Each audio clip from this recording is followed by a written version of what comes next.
In this video, I will demonstrate how to import your opportunities from GovWin and keep them up to date in OneTeam. First, navigate to your My Opportunities page in GovWin. You can also navigate to My Company Opportunities if that makes more sense in your case. For this demo, I have 20 opportunities that I've identified in GovWin.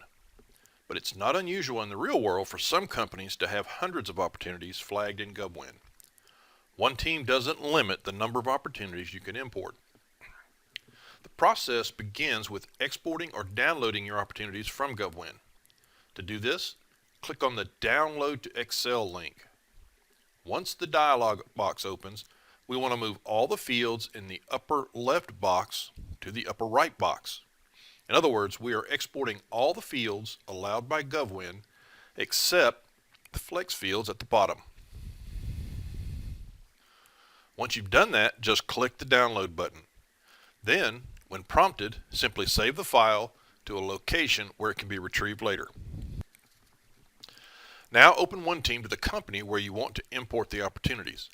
For this demo, I'm using a sample company called the Little Missile Company. As you can see, it does not have any opportunities yet. We're looking at a custom view I created for this demo called GovWin View, which shows many of the imported fields. Custom views are a very powerful feature in OneTeam, and we'll discuss them in more detail in a separate video. But for now, to import the opportunities that we just exported from GovWin, simply click the Import button and select the file we just saved. Within a few seconds, all 20 opportunities show up in OneTeam.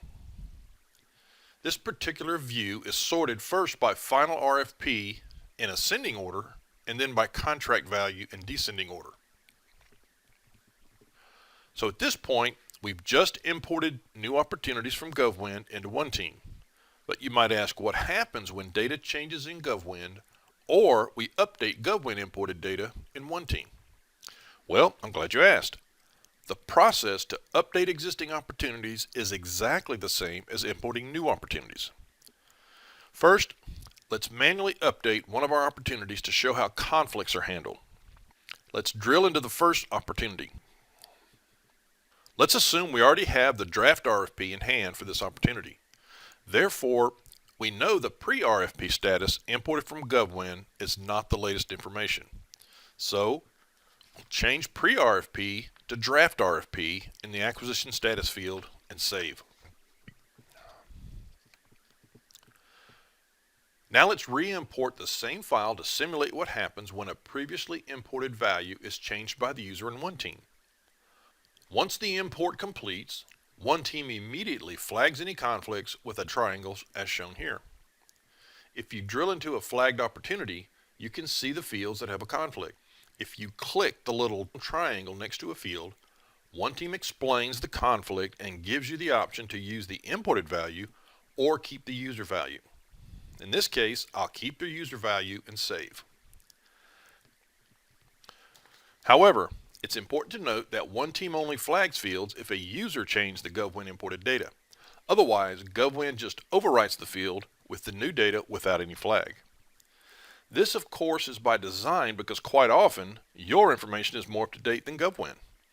This is the case, for example, if you are in capture mode and you're talking to the KO or other folks close to the opportunity. It is important to note that although you've imported GovWin opportunities into OneTeam in order to better manage them, you still have one-click access to the opportunity in GovWin. Simply click the GovWin link under Solicitation Sources and you are instantly taken to the opportunity details in GovWin. So, you can keep your opportunities in OneTeam updated with the latest information from GovWin or from your own intel. This concludes the demo of how to import your GovWin opportunities into OneTeam and keep them up to date with the best information available. Thank you for watching.